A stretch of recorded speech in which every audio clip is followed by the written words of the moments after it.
Hello student, आज हम लोग एक न्यूमेरिकल का डिस्कस कर रहे हैं जो बेसिकली मोल कंसेप्ट से रिलेटेड है।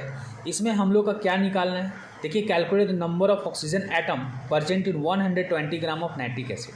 यहाँ देखिए क्वेश्चन में ना नंबर ऑफ ऑक्सीजन एटम पूछा गया है, जबकि मास जो है 120 ग्राम ऑफ नाइट्रिक एसिड का दिया हुआ है, यानी इस मॉलिक्यूल का मास दिया है लेकिन पूछा है नंबर ऑफ ऑक्सीजन एटम। तो इससे हम लोग ना कैसे नंबर ऑफ ऑक्सीजन निकालेंगे इस मॉलिक्यूल से। तो इस मॉलिक्यूल में देखिए यहाँ ऑक्सीजन एटम है 3, यानी इस पूरे मॉलिक्यूल में अगर देखें तो हाइड्रोजन का 1 एटम है, नाइट्रोजन का 1 एटम है और ऑक्सीजन का 3 एटम है। तो इसमें total number of oxygen atom कितना है, इतना ग्राम में। तो देखिए इससे ना सबसे पहले नंबर ऑफ मोल निकालेंगे। Number of mole equal to क्या होता है, जब हम लोग का किसी कंपाउंड का या किसी भी मॉलिक्यूल का गिवन मास पता हो और नंबर ऑफ मोल निकालना हो तो इसका एक फार्मूला होता है given mass by molecular mass. अब देखिए इस m का जो वैल्यू है वो दिया हुआ कितना है 120 ग्राम, तो वो लिख देंगे।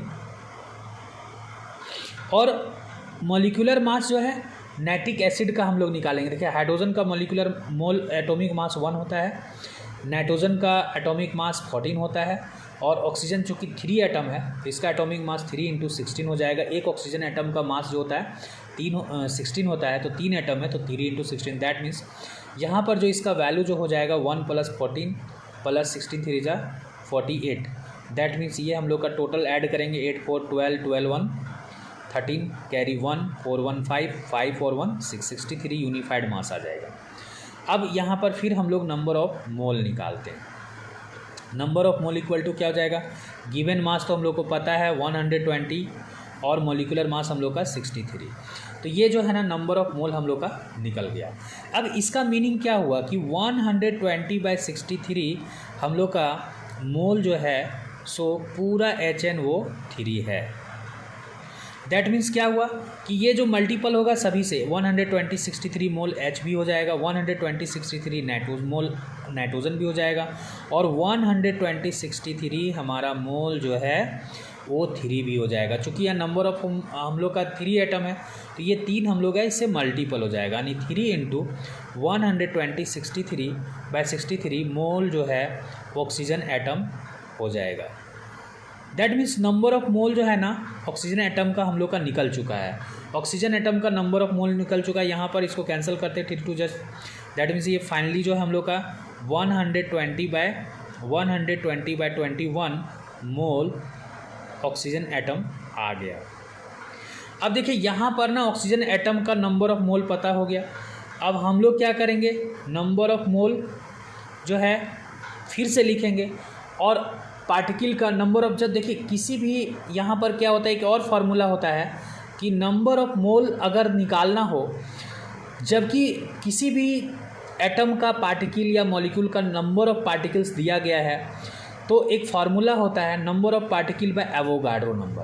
तो अगर गिवन पार्टिकल या पार्टिकल नंबर निकालना हो और उसको हम लोग क्या करते हैं, जैसे नंबर ऑफ मोल निकालना हो तो और गिवन पार्टिकल दिया हो तो उसको एवोगाड्रो नंबर से डिवाइड कर देते हैं।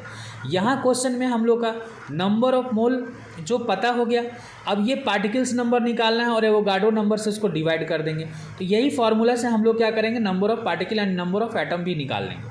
चूँकि देखिए यहाँ number of oxygen atom, number of 120 oxygen atom का जो नंबर ऑफ मोल है 120/21 हम लोग का ये आ चुका है और नंबर ऑफ पार्टिकल यानी नंबर ऑफ ऑक्सीजन एटम निकालना है, जबकि एवोगाड्रो नंबर का जो वैल्यू होता है 6.022 × 10⁻23 होता है।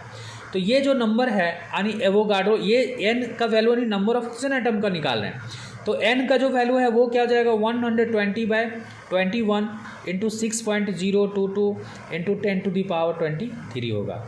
अब देखिए डियर स्टूडेंट, यहाँ पर जब एक पॉइंट हटाते हैं ना तो इधर से जब इधर लेफ्ट साइड से हम लोग पॉइंट हटाते हैं तो हम लोग का यहाँ पावर माइनस हो जाता है।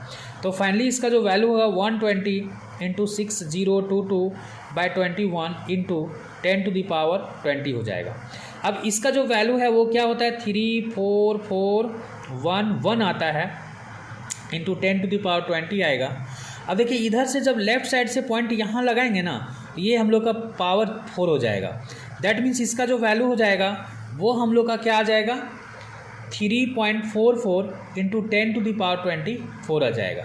तो number of oxygen atom finally इतना आएगा हम लोग का, ठीक है। तो ये हम लोग का नंबर ऑफ n का मतलब क्या हो रहा है, number of oxygen atom, number of oxygen atom. तो नंबर ऑफ ऑक्सीजन एटम हम लोग का फाइनली कितना आ गया, 3.44 इंटू 10⁻24। तो ये हम लोग का स्टूडेंट ये आंसर हो चुका है और इस तरह से ये क्वेश्चन बना। आई होप कि ये समझ में आया होगा। Thank you for watching.